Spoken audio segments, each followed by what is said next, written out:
I'm Gene, And I'm Dave. and we're the Gene and Dave Show at South by Southwest 2015.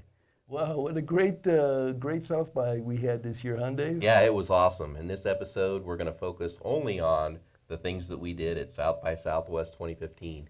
I'm amazed. Every year, it just gets crazier and crazier. Every year I think, man, 6th Street can't get any crazier. But this year, man, it was nuts. There's always someone out there doing something. And it was so much fun. I think I've already booked my vacation for next year at work. I'm just taking the whole week to be at South by Southwest. Well, we were there for a week this year, and we want to thank the South by organizers for bringing us out. But you had a great experience. What was the first event or presentation that you saw? Man, I always think that in shows we should always save the best for last, but we've got to start off with this because this was just a most amazing thing. I met a gentleman by the name of Hugh, and Hugh is actually the Bionic Man.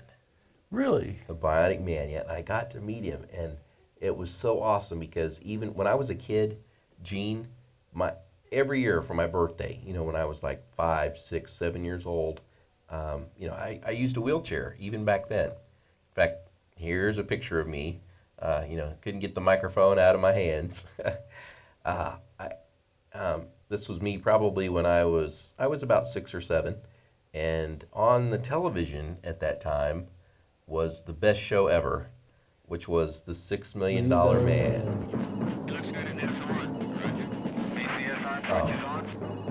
Just watching the intro to that show just brings back some awesome memories.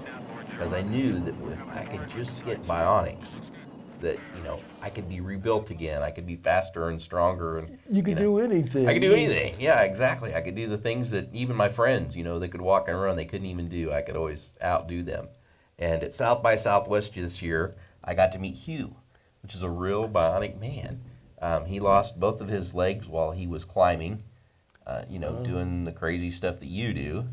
Oh, he got frostbite. Yeah, he got frostbite while he was climbing, and he noticed that with his prosthetics that he could use, he could actually make himself better and stronger, and he started creating more climbing prosthetics that would allow him to push his feet into smaller rocks. And so he could customize his legs. Absolutely, he could customize them so he could climb better and faster than anybody else, and from that sparked the use of bionics, and just a fantastic story. Got to see him.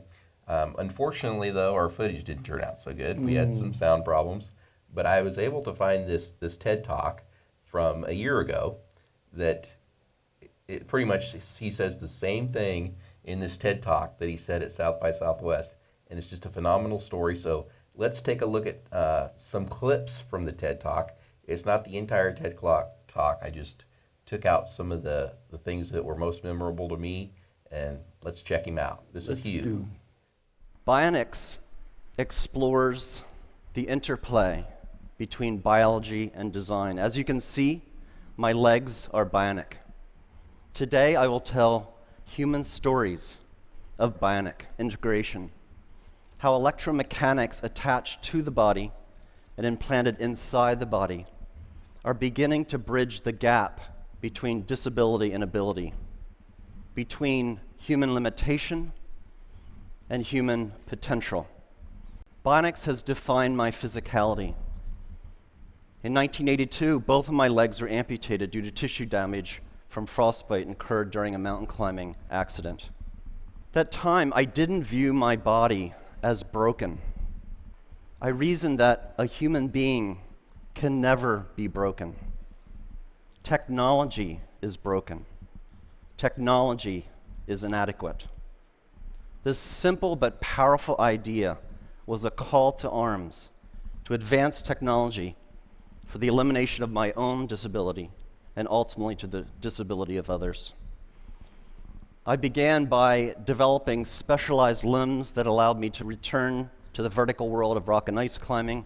I quickly realized that the artificial part of my body is malleable, able to take on any form, any function, a blank slate for which to create perhaps structures that could extend beyond biological capability. I made my height adjustable. I could be as short as 5 feet or as tall as I'd like. So when I was feeling badly about myself, insecure, I would jack my height up. But when I was feeling confident and suave, I would knock my height down a notch just to give the competition a chance. Narrow wedge feet allow me to climb steep rock fissures where the human foot cannot penetrate, and spiked feet enable me to climb vertical ice walls without ever experiencing muscle leg fatigue. Through technological innovation, I returned to my sport stronger and better. Technology had eliminated my disability and allowed me a new climbing prowess. As a young man, I imagined a future world where technology so advanced could rid the world of disability, a world in which neural implants would allow the visually impaired to see, a world in which the paralyzed could walk via body exoskeletons. At the MIT Media Lab, we've established the Center for Extreme Bionics. The mission of the center is to put forth fundamental science and technological capability that will allow the biomechatronic and regenerative repair of humans across a broad range of brain and body disabilities. Today, I'm going to tell you how my legs function, how they work, as a kind of case in point for this center. Now, I made sure to shave my legs last night because I knew I'd be showing them off. Body. When I walk here, it's no voltage. My interface is soft and compliant. The button's pushed, voltage is applied, and it stiffens, offering me a greater maneuverability of the bionic limb. We're also building exoskeletons. This exoskeleton becomes stiff and soft in just the right areas of the running cycle to protect the biological joints from high impacts and degradation. In the future, we'll all be wearing exoskeletons in such common activities such as running. At my MIT lab, we've studied how humans with normal physiologies stand, walk, and run. What are the muscles doing, and how are they controlled by the spinal cord? This basic science motivates what we build. We're building bionic ankles, knees, and hips. We're building body parts from the ground up. The bionic limbs that I'm wearing are called biomes. They've been fitted to nearly 1,000 patients, 400 of which have been US wounded soldiers. How does it work? At heel strike, under computer control, the system controls stiffness to attenuate the shock of the limb hitting the ground. Then at mid-stance, the bionic limb outputs high torques and powers to lift the person into the walking stride, comparable to how muscles work in the calf region. This bionic propulsion is very important clinically to patients. In the channels of motor channels, we can sense how the person wishes to move. That can be sent out wirelessly to the bionic limb. And then sensors on the bionic limb can be converted to stimulations in adjacent channels, sensory channels. So when this is fully developed and for human use, persons like myself will not only have synthetic limbs that move like flesh and bone, but actually feel like flesh and bone. Wow, that was phenomenal. Amazing, amazing. And that TED Talk, the end of the TED Talk, I left off. So please, if you thought that was a great show, log on to our website, thegenadaveshow.com, and look up the show synopsis, and we'll give you the link to the entire TED Talk, because you've got to see the ending. It'll bring a tear to your eye.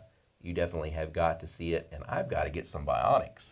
Those bionics are better than, yeah. I mean, it seems like he could climb better, do things better now than he could before. Yeah, and I talked to him about it, and I said, what do you have for people in my case with cerebral palsy? He'd lost his limbs, so they could replace them with the bionics. Mm-hmm. And he told me about the exoskeletons that you saw in the TED video even.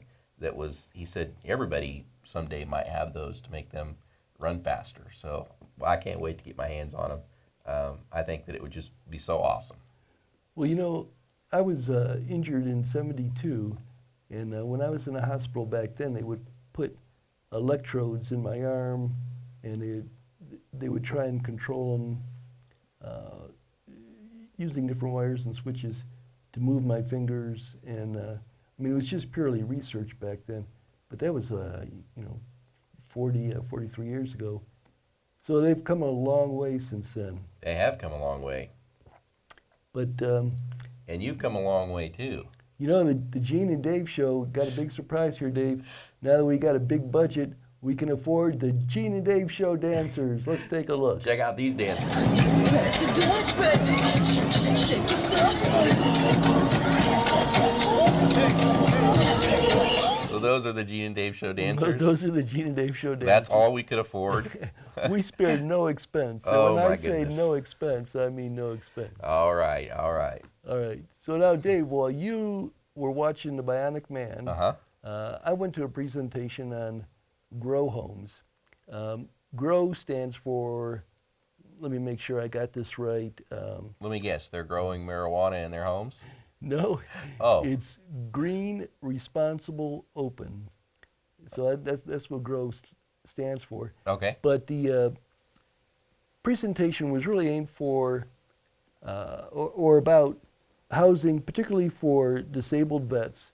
So veterans come home from the war, they're disabled, they need accessible housing, and perhaps their home isn't accessible, so they've got these units that can add on to the home, or could be a standalone on the person's property. Oh, wow. And, you know, so something that's easy to put up, it is accessible. Here's a short clip of what it's supposed to look like. The Grow Home was customized to meet the emergency housing needs of the Katrina victims.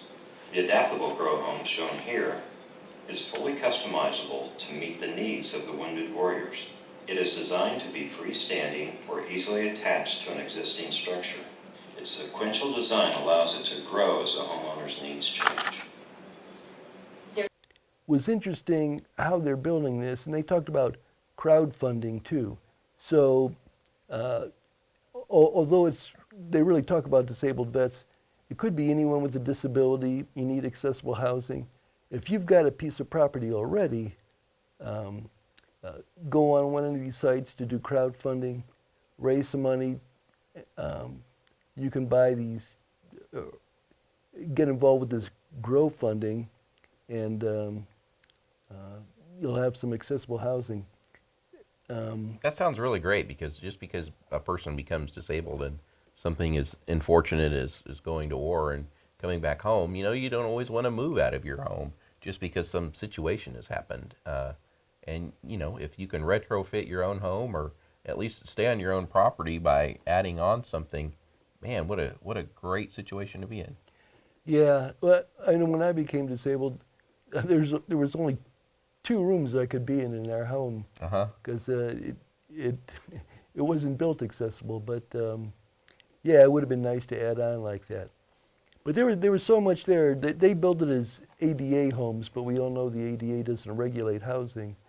So it was interesting how they did that. Dave, we're on the air. What are you reading? Oh, yeah. Oh, okay. Well, sorry, Gene. I was just kind of... What are you so engrossed in? Well, not only did we get to participate in some of the interactive stuff, but, you know, on Saturday, my phone was ringing, and you were looking for me while we were filming, and I actually got into a film. A film? Which it was film? In South by Southwest. I not only got in to see a film, but I was in a film. It was a film that I got to be part of a couple years ago. It's called Manglehorn. So you were in the film. They filmed you. You're a movie star. Yes. Dave from the Gene and Dave show was in a film at South by Southwest that got to premiere. It was its United States premiere, in fact.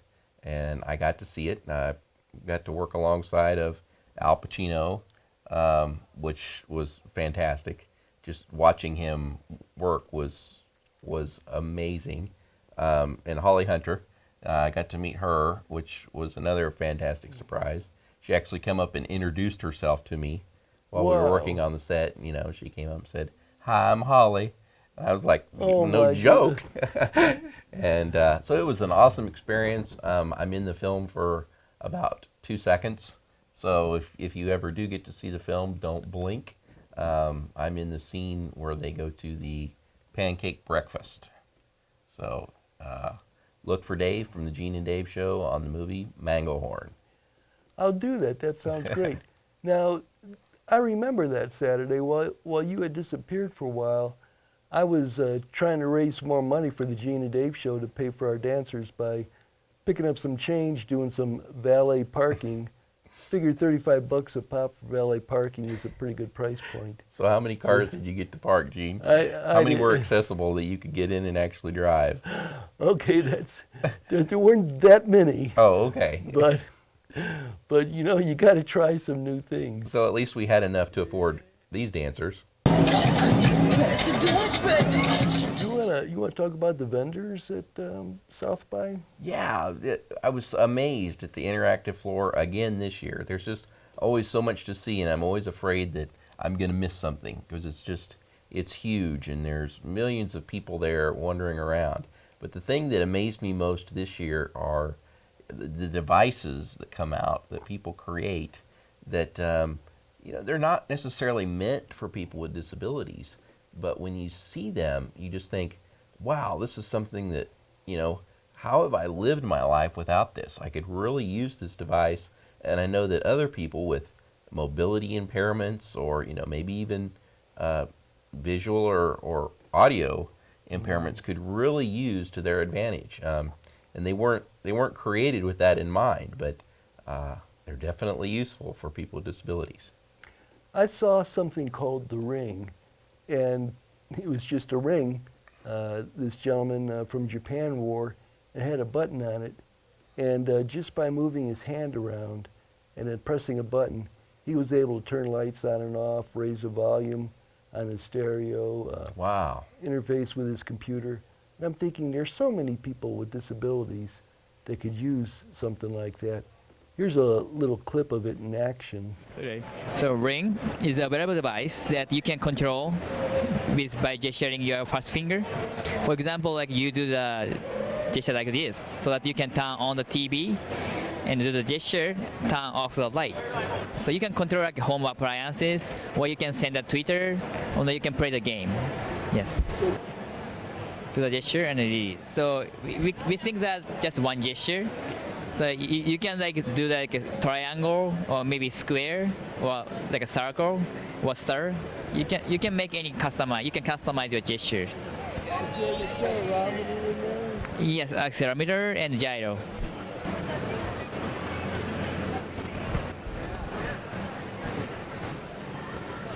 I can take a picture like that,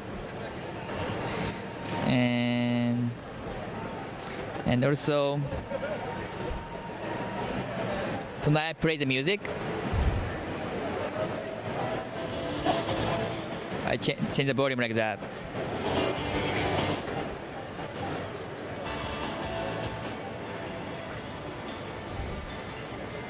Light on.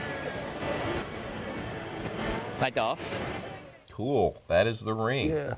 Now you found something too. I did. I bumped into some people with some new headphones that they sounded amazing. And the best part about it was how they worked. There weren't all the other headphones that I've ever used. They've got little tiny buttons, and if you've got them on your ear, you're always trying to get your hand up there and find the right button, and you try to turn the volume down, you wind up skipping to the next song, or you're trying to turn the volume up because you really like the song that's playing, and you hit the wrong button and you fast forward to the next song, and it's just one catastrophe after the other if you can't use your hands very well. But I found these headphones that were just amazing, that all you have to do is just easily swipe it back to go to the next song, or you can swipe up to turn the volume up. Just some awesome headphones that you can use with your phone or without your phone. They just stream music into them without your phone, and it saves it all overnight. You've got it right there. You build your own channels. If you like the song, it will remember that. So it's actually on Kickstarter right now. They're not available, but I tell you what, I ordered mine, and here's why. Hey Gene, we got to check this out. I'm here over at the booth for the Ivy headphones, which is coming out soon on Kickstarter. Is that correct? Exactly. Yeah, and I'm here with Isaac, and I actually got to try these headphones out, Gene, and they're very remarkable. The sound quality is great. The thing I like most about it is it's very accessible to use.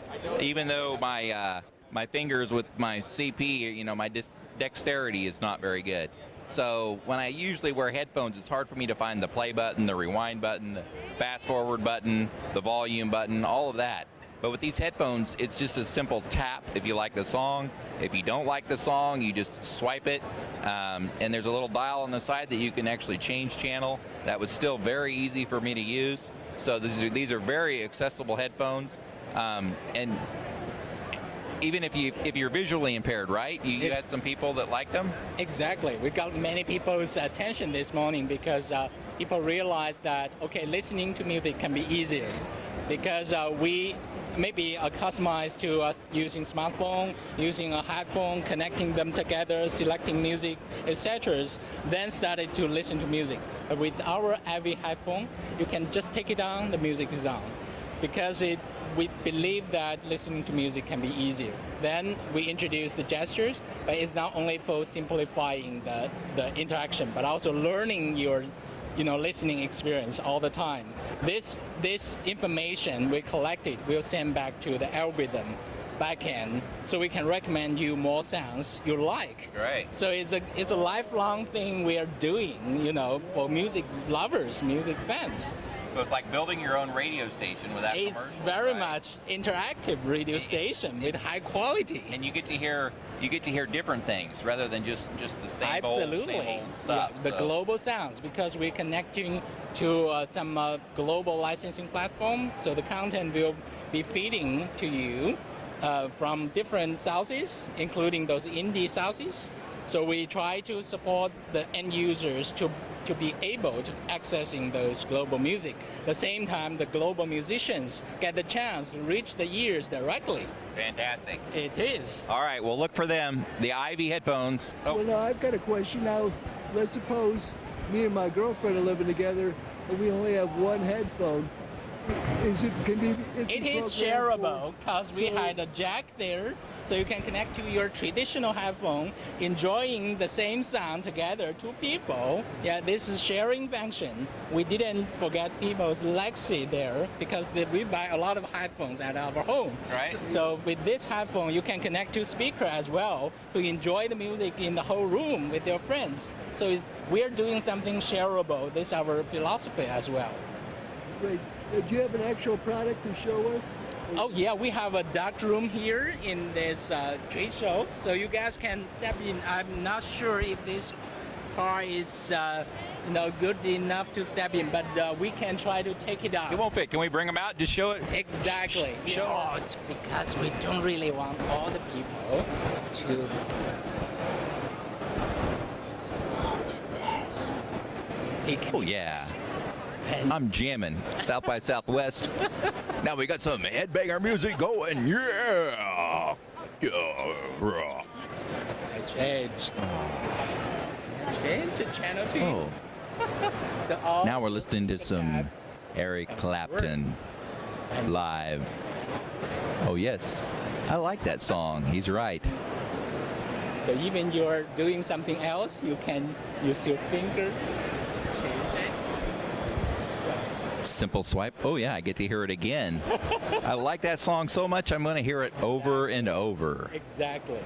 Yeah, that's what we try to change, how music experience, can be enhanced with new technologies, not relying on those traditional, very heavy, platform, because with these platforms, yes, it's intelligent, it's smart, but it also gives us new problems. We try to go back to the old school technology, caching sounds, syncing your preferences, learning your gestures, all based on this single device. You don't need other devices anymore. So it's smart. It's learning. I love them. Check them out. Look for them on Kickstarter and maybe at a store near you. The Ivy headphones. Dave reporting at South by Southwest. I'm sorry. Wow, it's like you're doing a commercial for them. Like you really love that stuff. Yeah, I think we filmed that probably 2 or 3 times just because they were so amazed by it. They really they liked the pitch, and like I said, that it wasn't the intention of the makers to make a device that was accessible, but just through their ingenuity and trying to make life easier for everyone else, it helped me with a physical limitation to be able to control my headphones better. So I've ordered my pair. I can't wait for them to come in. Well, you know, you're not the only one that found something music related. I found this one program where you look into a webcam and you can see the instruments in the background, and back you, and by moving your arms or even your head, you could hit certain instruments and actually, you know, play a song or at least make sounds. And here's what it looks like. Okay, even so, you can buy hand, arm, or head, every part of the body. Yeah. So, Yes. So here.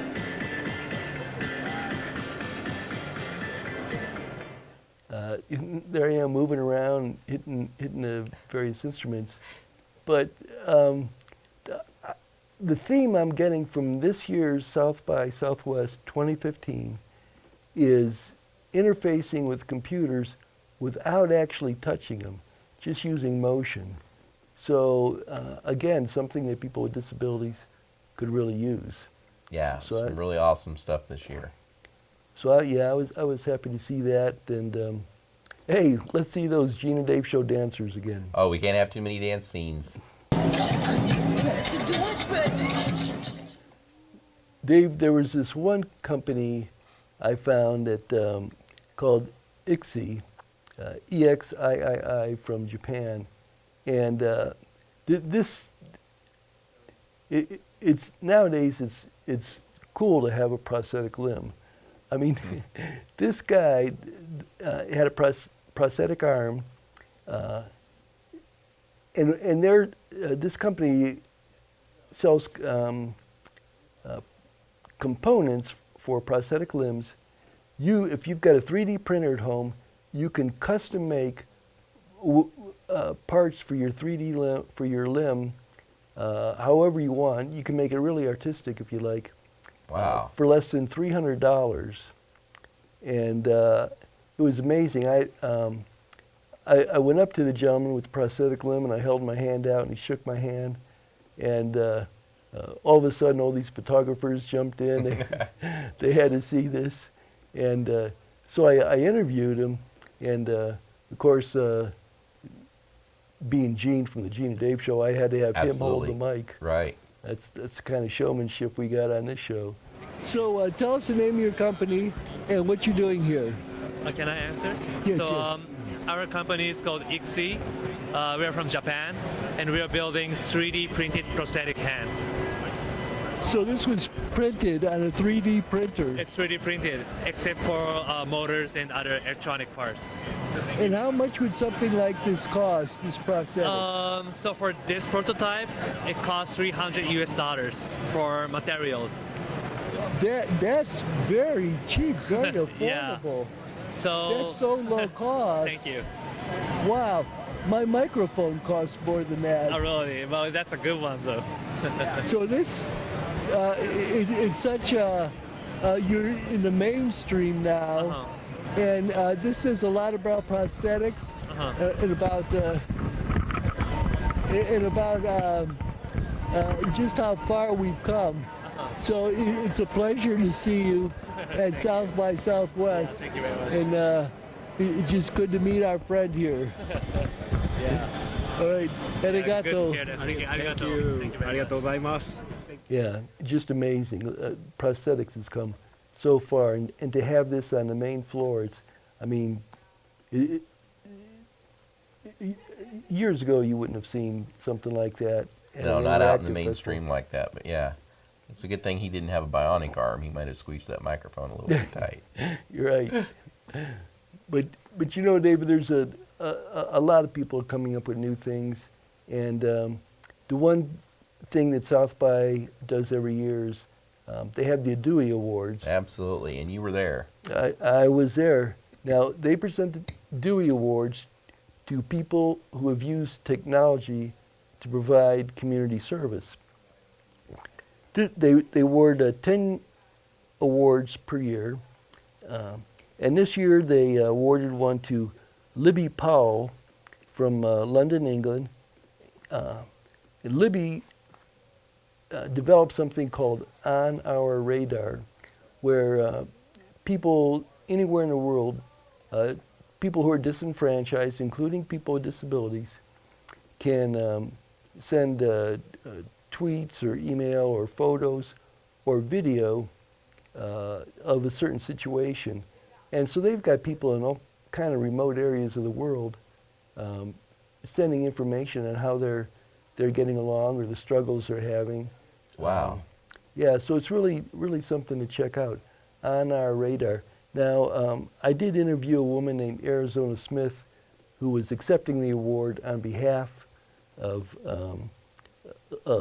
Libby Powell. And let's listen in and see what she had to say. Arizona, you're from the UK. Tell us what you're doing over there and why you're over here. So I'm here in the place of Libby Powell, who's the CEO at Radar, who's just won the jury award. And what Radar does is, the kind of crux of it is about building confidence through freedom of speech. So they go to places where the communities are kind of marginalised and they don't often get to kind of storytell in the media, or they have problems with lack of internet access and things like that. And we give them the tools, be that like little mobile phones or just confidence and training, or a mentor to help them get their stories out there. And it's kind of about not making really like crafted, polished pieces of journalism, but just making it so anyone can text their opinion in it even. So we have like long things and little things, and yeah. And what countries would this cover? We've done projects in Sierra Leone, Kenya, India, the UK. I'm actually from like one of the first training groups in the UK, so I was trained by Radar, and now I've gone on to work with them. Now, if people want more information about this, and believe me, Dave, they do, where would they look it up? Where would they find it on the web? If you search On Our Radar, you can find the Twitter feed, or you can find our website or our Tumblr. All right, great. Is it just text, or is it also video? Yeah, anything. Sometimes Anything. people leave messages, so voice messages, and then we can type that up or just upload that as audio. Any way that people want to communicate is good. So Dave, maybe we could even send some of our video to Arizona and see if they put it up on their server. Yeah, definitely. Yeah, of course. Arizona, such a pleasure meeting you. You too. Thank you for the interview. And a big thanks to Kathy Keller from Nobility, who's helping us film this today. Yep. Here's the Nobility bag. That I think that came from Nobility. I don't remember if we got that at the Dewey Awards or not, but we also interviewed Sharon from Nobility, or actually you did. So let's take a look at Right, that. I've always got my eye out for accessibility. And I was really shocked to find out that in the future, the internet is not accessible. What? Here we go. Check it out. So one of the exciting things about South by Southwest is not only seeing current technologies, but being able to see what happens in the future technologies. I'm here at the Internet of Tomorrow booth, and I'm going to go inside and check it out and see what the Internet of Tomorrow actually looks like.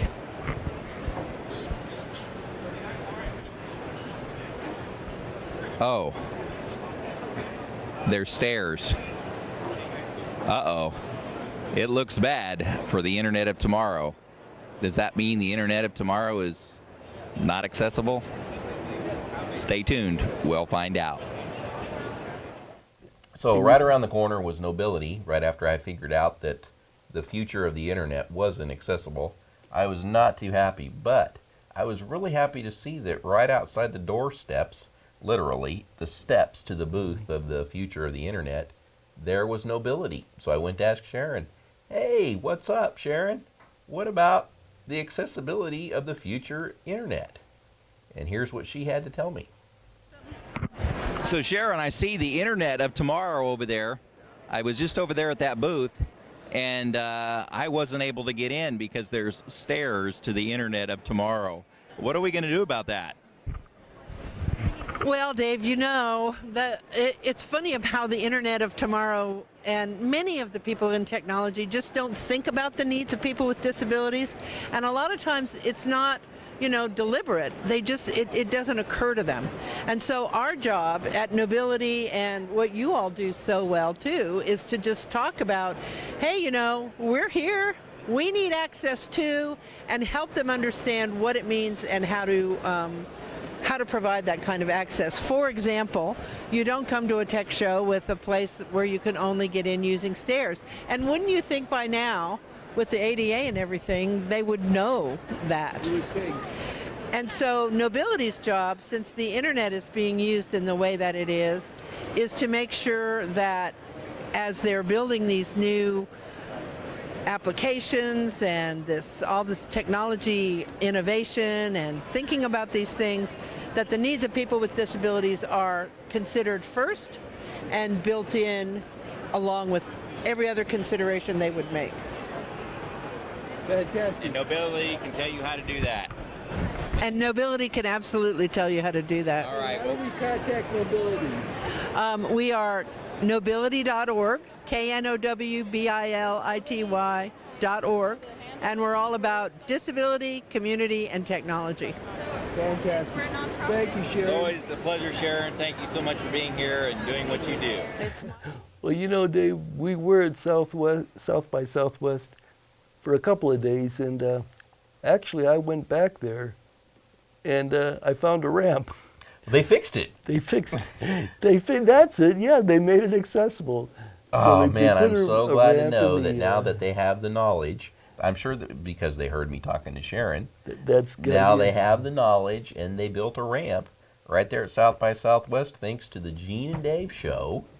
You're welcome, everybody. It got done. So now the future of the Internet is accessible. Everybody can rest tonight. You know, that Nobility does so much work on helping people build accessible websites. They helped us with ours, which won an accessibility award.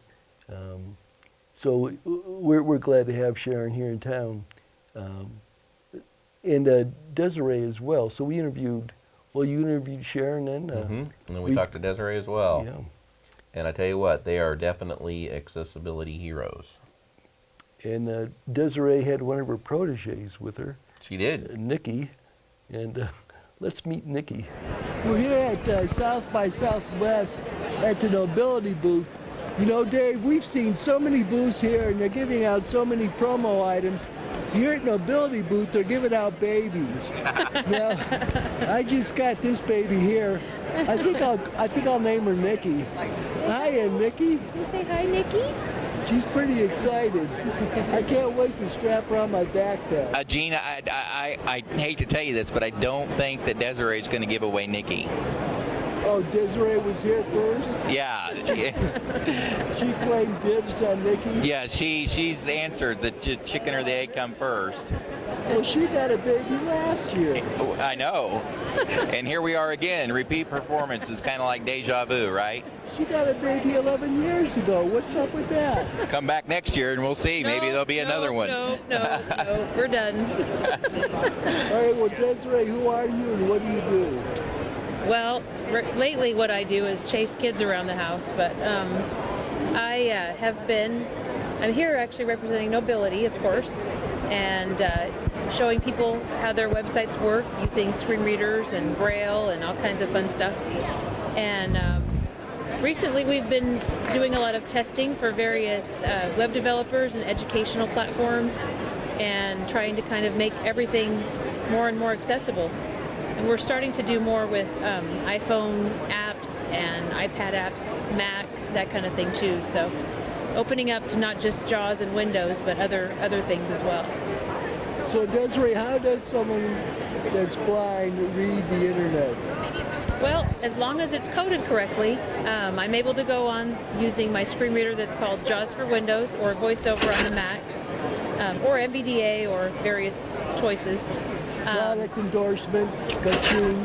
Yep. Somebody give me some free technology. Yeah, so, and I can read by link, by heading, by form field, but the key is that the When you site say has to be read, coded what- correctly. What do you mean?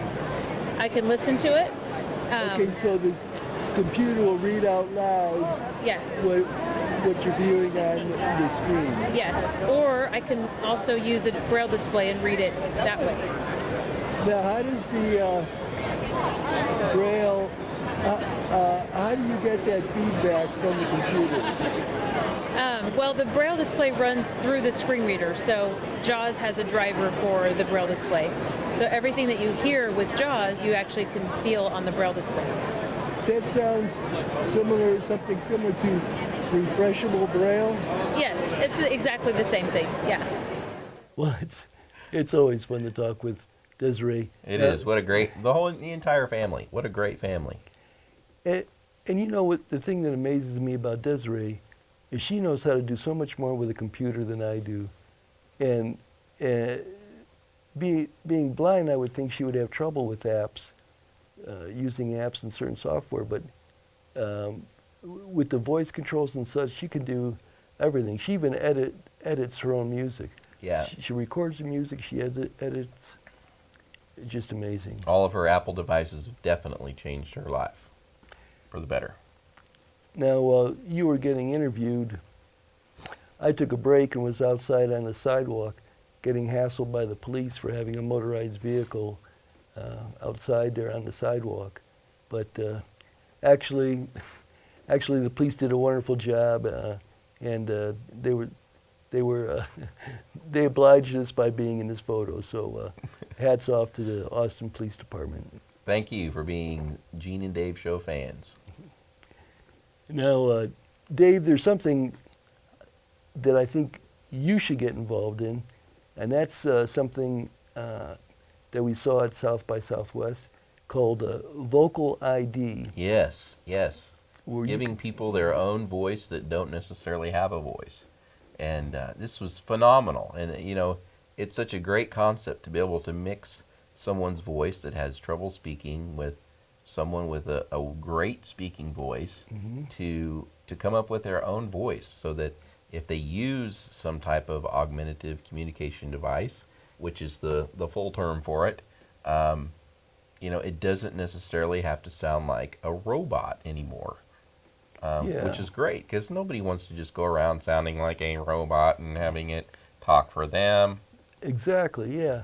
So it'll blend the donor's voice with the person that needs the voice. To make this hybrid voice, it's got to mean so much for that person to have their own voice now that someone could understand. So if you want to donate your voice, go to Vocal ID and check out that webpage and see how you can donate your voice.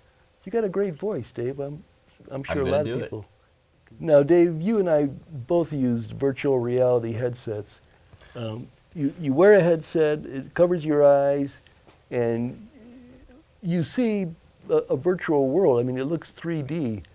Whether you're going up steps or going through a window, everything looks 3D.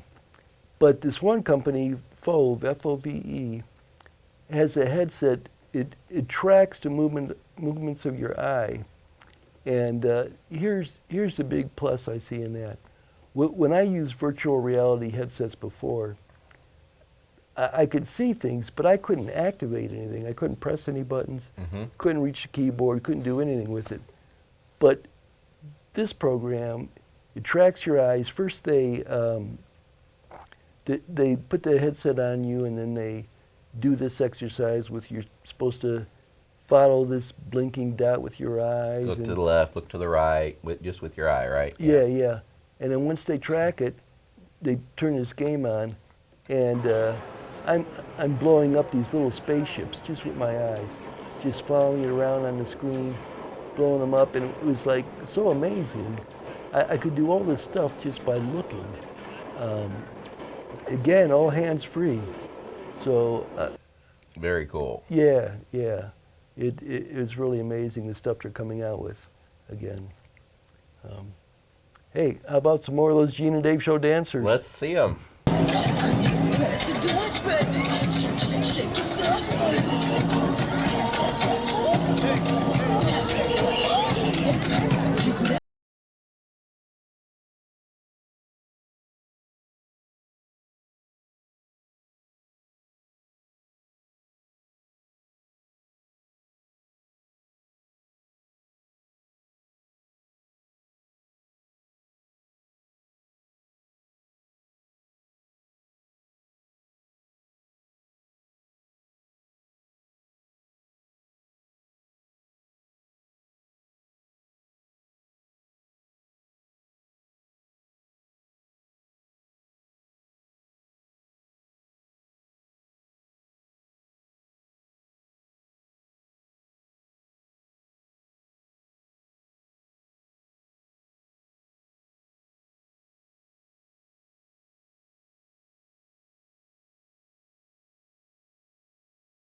Yeah, so Johnson Space Center has the Inclusion and Innovation Council, and we have about 6 to 8 employee resource groups. And we just started one, I think it was last month, and it's for disabled people at NASA.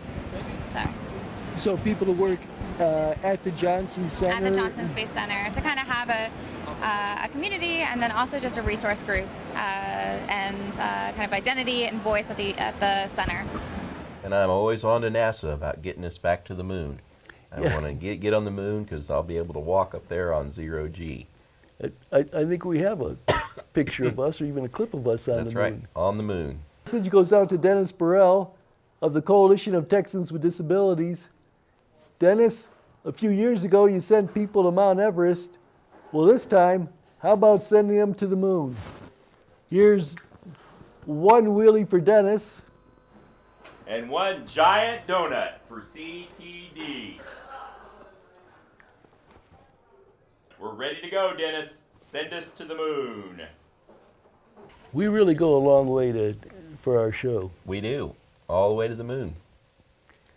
Now here's another thing that we found, something called PLEN, P-L-E-N, where you can control robots with their body motion, with your body motion and facial movements, and you can customize these robots with 3D printing. So if you got a 3D printer at home, make all the kind of outrageous robots that you want to make, and you control them with your own body motion.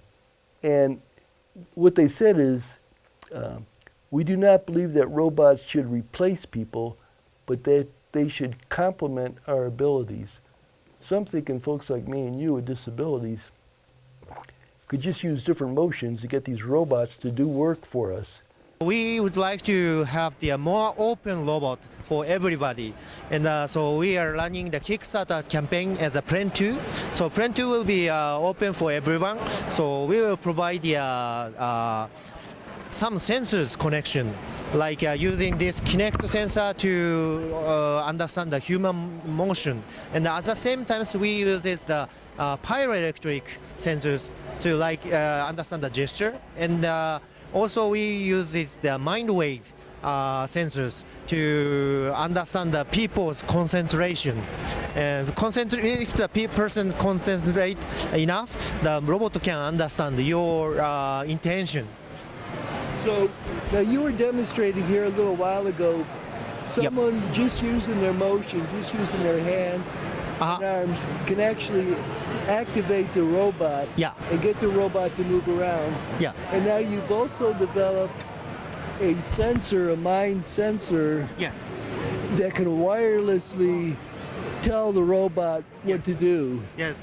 So this might have applications for people who are severely paralyzed, perhaps just using their mind to control a robot to do something.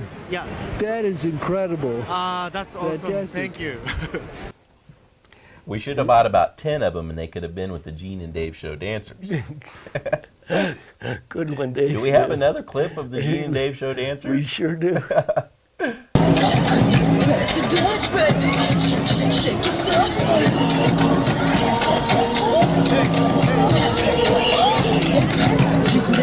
And another presentation we saw that was really, I think, one of the most important in terms of us folks with disability. It was called Makers Change the World and Tools Change the Maker. We talked with Paul Tisch, who's the CTO and senior analyst at More Insights and Strategy. And they have something called Tech Shop.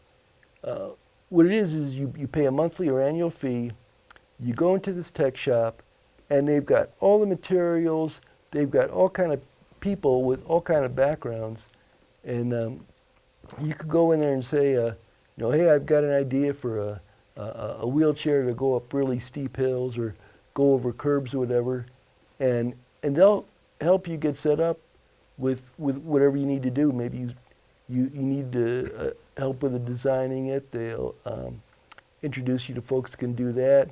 Maybe you need help building it. Special materials, they got all that there. They've got, I think the closest one to Austin is in Round Rock.